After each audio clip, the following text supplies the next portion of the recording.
시청자 여러분 안녕하세요. 머니올라 시간입니다. 코스피 2500선이 다시 붕괴됐습니다. 참 이렇게 장이 안 좋을 때 어떻게 보면 저희가 좀 공부를 해야 되지 않나 싶어요. 그래서 오늘은 기술적 분석 공부 좀 해보겠습니다. GB투자자문 김정환 대표 모셨습니다. 대표님 어서 오십시오. 예, 안녕하십니까.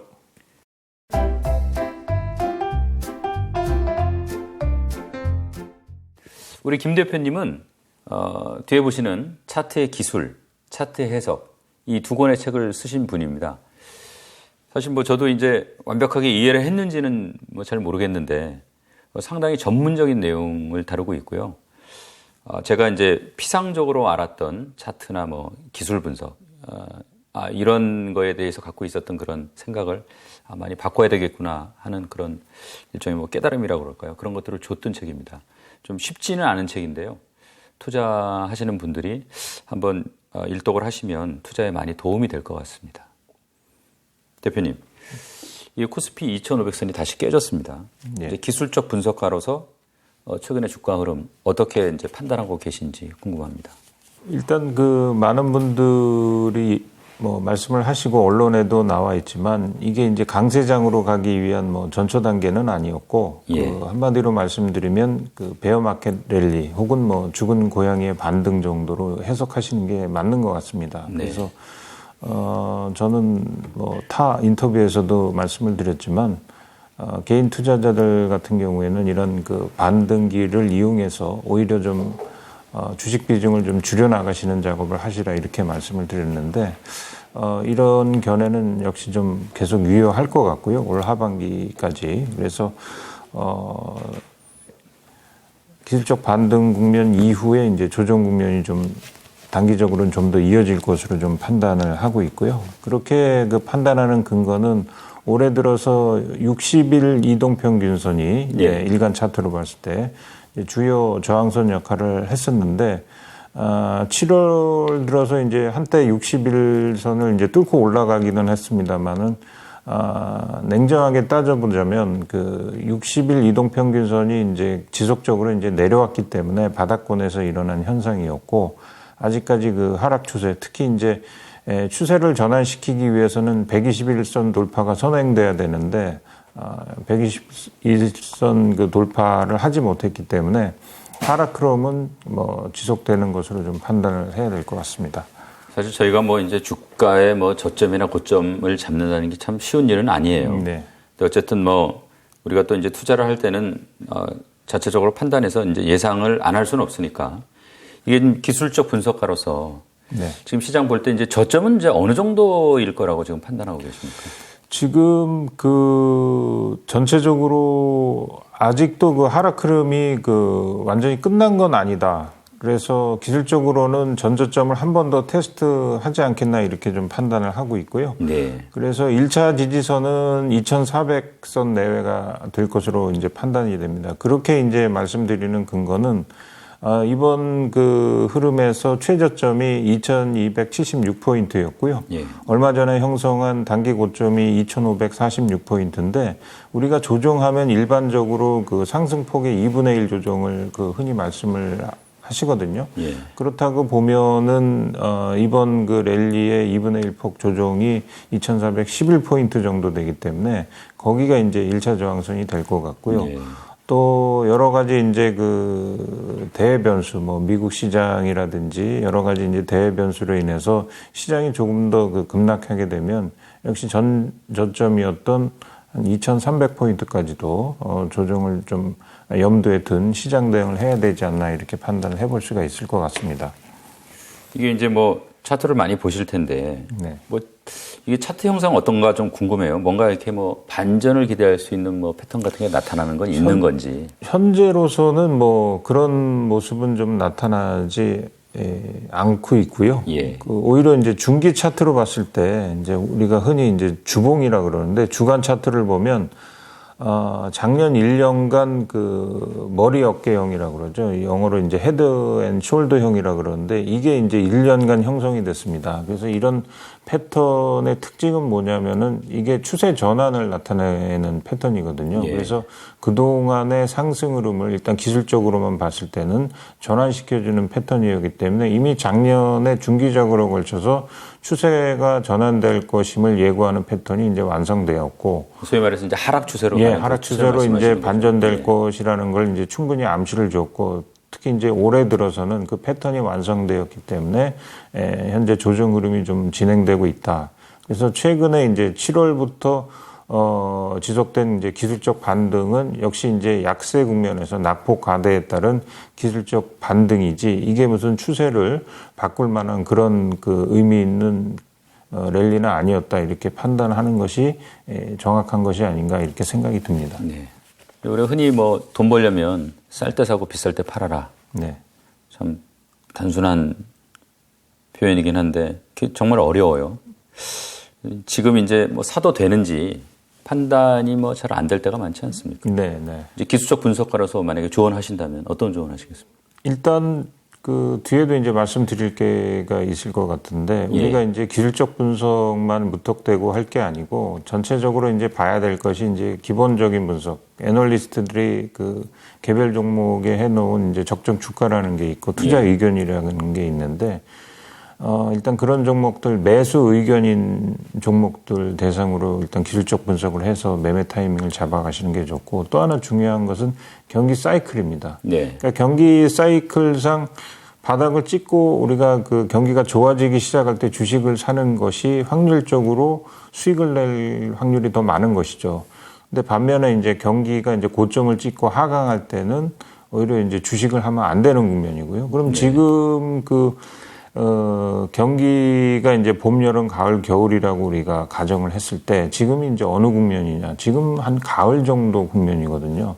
이 가을 국면의 특징이 뭐냐면 기업 실적이 여전히 잘 나온다는 것입니다. 그러니까 올해도 보면 한국 그 뭐 반도체 기업이라든지 아직까지 실적이 계속 잘 나오고 있거든요.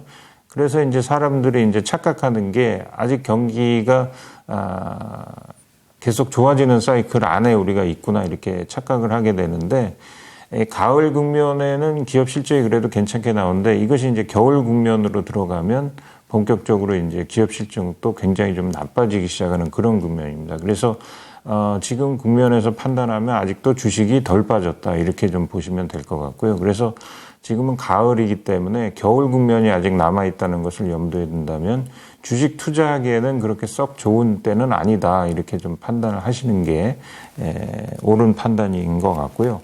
다만 이제 주식에 대한 감을 놓지 않기 위해서 이제 실제로 또 매매를 또 하고자 하시는 분도 계신데, 그냥 척후병 형식으로 가장 소량, 예를 들어 한 주 정도씩 이렇게 해보시면 될 것 같은데, 한 주 정도 해보셔도 요즘 그 시장이 수익 내기가 결코 만만치 않다는 것을 느끼실 수 있을 것입니다. 그래서 주식을 한다면 소량 정도로 해서 전체적인 시장 흐름에 대한 감을 잃지 않으시는 게 좋은데, 현재 국면에서는 큰 그림으로 볼 때는 오히려 현금화시키고 다음 국면을 좀 대비하는 것이 바람직해 보이지 않나, 이렇게 판단을 해볼 수 있겠습니다. 지금 뭐 투자 고민하시는 분들은 좀 참고가 되실 것 같습니다. 이게 이제 보통 펀더멘털 분석, 우리가 뭐 기본적 분석이라고 합니까? 그리고 이제 기술적 분석, 이렇게 분류를 하는 것 같은데, 크게. 둘 차이 좀 간단하게 설명 좀 해 주십시오. 일단 펀더멘탈 분석은 애널리스트들이 뭐 여러 가지 경기 상황이라든지 그 기업의 이제 가치, 뭐 성장률, 그다음 매출액, 이런 거를 이제 버무려 가지고 기업 내재 가치 분석을 하게 되죠. 그렇기 때문에 애널리스트들이 이제 적정 주가 또는 이제 목표 주가라는 것을 이제 나타내게 되는 것이고, 반면에 이제 기술적 분석은 이런 어떤 펀더멘탈 분석과는 달리 어떤 매매 타이밍, 손익에 관한 얘기가 되겠습니다. 그래서 주식을 언제 살 것인지, 언제 팔 것인지에 대한 답을 구하는 것이고, 또 기술적 분석은 조금 더 범위를 넓힌다면은 심리적 분석하고도 관련이 된 것입니다. 그래서 이게 이제 각자 독립된 그 분석이지만 결국은 이것을 합쳐서 시너지를 극대화할 때만이 우리가 주식을 가지고 남보다 뛰어난 수익을 거둘 수 있다, 이렇게 말씀을 드릴 수 있겠습니다. 사실 이게 이제 저도 책을 읽다 보니까 이게 기술적 분석이라는 게 내용이 생각보다 훨씬 뭐 사실 좀 부분적으로 난해하기도 하고 좀 깊구나라는 생각도 했는데 이게 한간에 이제 기술적 분석은 무슨 단타하는 사람들이 하는 그런 오해가 좀 있는 것 같아요. 제가 보니까 전혀 그런 건 아니었던 것 같은데 이게 기술적 분석 용어는 하는데 사람마다 정의는 편차가 있어 보여요. 그래서 대표님은 기술적 분석 어떻게 정의하시는지 좀 궁금합니다. 기술적 분석은 이제 한마디로 딱 제가 그 경험으로 봤을 때 판단해 보면 과거하고 현재 시장 가격 변동을 이제 연구하는 것입니다. 그 연구를 통해서 어떤 그 개별 종목이면 종목, 시장이면 시장이 좀 특징을 찾아내고 이러한 자료를 통해서 미래의 가격 변화를 이제 예측을 하는 것이죠. 그래서 가령 삼성전자다 그러면 삼성전자가 어느 구간에 오르면은 여지없이 좀 조정을 받았고 어느 정도 수준이면 저점 수준이어서 또 리바운딩이 일어났고 이런 걸 우리가 좀 알 수 있기 때문에 사실은 이제 삼성전자의 펀더멘털도 중요합니다만은 삼성전자 펀더멘털을 알아도 이제 고점에서 하면 그게 소용이 없거든요. 그래서 삼성전자의 이제 의미 있는 저점이 어느 정도 수준인가. 그래서 이런 수준에서 내가 장기적으로 투자해도 무리가 없겠다. 이런 걸 우리가 이제 기술적 분석을 통해서 좀 더 큰 그림으로 알아낼 수 있는 것이죠. 그래서 이제 뭐 대표님 말씀 들어보면은 좀 파악은 되는데 이 기술적 분석의 장단점 그리고 또 뭐 기술적 분석을 할 때 주의해야 할 점 이거 먼저 짚고 본격적으로 이제 분석 방법 좀 공부 좀 해보겠습니다. 먼저 이제 가격 변동을 알 수 있는 어떤 역사적인 기록입니다. 그러니까 의미 있는 뭐 중장기 고점이 어느 정도 수준이고 저점이 어느 정도 수준이기 때문에 내가 현재 이 기업이 이 정도 그 이익을 내준다면 어느 정도는 싸다 주가가 상대적으로 이런 걸 우리가 이제 알 수 있는 거고 또 주식 시장이 이제 랜덤워크로 그 아무 법칙도 없이 움직이는 것 같지만 사실은 어느 정도 이제 법칙이라는 게 있거든요. 그래서 한마디로 말씀드리면 주식 시장은 사실 그 망망대해에 떨어진 어떤 그 개별 자아처럼 느껴지지만 이게 하나의 항해 지도 역할을 한다는 것이죠. 기술적 분석이. 그리고 또 제일 기술적 분석의 이제 중요한 점은 앞서도 말씀드렸지만 어떤 손익 관리의 도구가 된다는 것입니다. 근데 이제 이런 기술적 분석에 대해서 이제 단점이라고 흔히 이제 얘기하는 것이 이게 이제 자기 성취적 예언이라는 것이죠. 그래서 이제 목표 주가라든지 이런 것도 그 저항선이나 이런 걸 통해서 이제 가늠을 해볼 수 있다는 것인데 이게 반드시 안 만든다는 것이고 또 과거 분석을 통해서 이게 과연 미래 예측이 가능하겠느냐 여기에 대한 또 의문을 표시하는 분들도 있고 또 가장 크게 이제 말씀을 하신 것들이 기술적 분석은 기업의 이제 본질 가치를 외면하고 단지 차트만 보고 움직이기 때문에 분석에는 한계가 있을 뿐이 없다. 뭐 이런 비판들이 있습니다. 그렇지만은 하나의 이제 분석 도구로서 기술적 분석이라는 것은 가장 큰 장점이 제가 볼 때는 어떤 손익 관리를 할 수 있는 큰 도구가 아닌가 이렇게 판단을 합니다. 예, 이게 이제 기술적 분석을 차트 분석과 동의어로 사용하시는 분들도 계세요. 네네. 이제 깊게 들어가면 뭐 한이 없겠고 네. 대표님 생각하시기에 자 그래도 우리가 투자하는 사람이라면은 차트에 대해서 최소한 이 정도는 알아야 된다. 네네. 그런 내용이 있으면 좀 친절하게 좀 설명 좀 해주십시오. 사실 이제 경제신문 특히 이제 증권면을 폈을 때 거기서 이제 기자분들이 주로 이제 쓰는 용어 같은 거, 애널리스트 보고서에 주로 나오는 용어 정도는 우리가 알고 계셔야지 전체적인 이제 맥락을 또 짚어가실 수가 있는데 대표적인 것이 아마 이제 몇 가지 말씀드릴 텐데 이동평균선이 아닌가 싶습니다. 그래서 이동평균선이 각자 이동평균선마다 의미가 있는데 이 이동평균선이 갖는 의미 그리고 역할에 대해서 좀 이해를 하실 필요가 있겠고요. 그 다음에 지지선하고 저항선인데 과연 이게 이제 상승이 이어진다면 1차, 2차 저항선은 어느 정도 수준이 될 것인가 또 조정이 된다면은 1차, 2차 지지가 어느 정도 레벨에서 될 것이냐 여기에 대한 이해 또 여기에 대한 이제 객관적인 시각을 갖는 게 좀 중요하고요. 그 다음에 또 하나는 아까 이제 뭐 머리 어깨형 뭐 이런 또 패턴에 대해서 말씀드렸는데 기본이 되는 그 몇 가지 패턴에 대해서 뭐 지속형이 될지 반전형이 될지 여기에 대한 좀 이해가 있으시면 좀 좋을 것 같고요. 그 다음에 우리가 이제 그 HTS 시스템에 보면은 이제 소위 말해서 일간 차트, 월간 차트가 나오는데 그것을 하나하나를 이제 양초 모양으로 돼 있다 그래서 캔들 차트라고 예. 그러는데 이 캔들 차트 하나 또는 두 개, 세 개가 모여서 의미하는 또 바가 있습니다. 그래서 이 캔들 차트가 의미하는 바에 대해서도 기본적인 그 내용 같은 것을 이해하시면 차트를 보시는데도 그다음에 시장을 보시는데도 개별 주식 시세를 보시는데도 큰 도움이 될 것 같습니다. 이제 지금 말씀하신 내용 차차 이제 지금부터 좀 자세히 좀 알아보겠습니다. 이 책 내용을 따라서 이제 토론을 좀 한번 이어가 보겠습니다. 네. 이 차트가 이제 선의 형태로 진행이 되고 네. 시간이 지나면서 일종의 뭐 추세가 형성이 돼요. 이때 이제 지지선, 저항선이라는 개념이 등장을 하더라고요.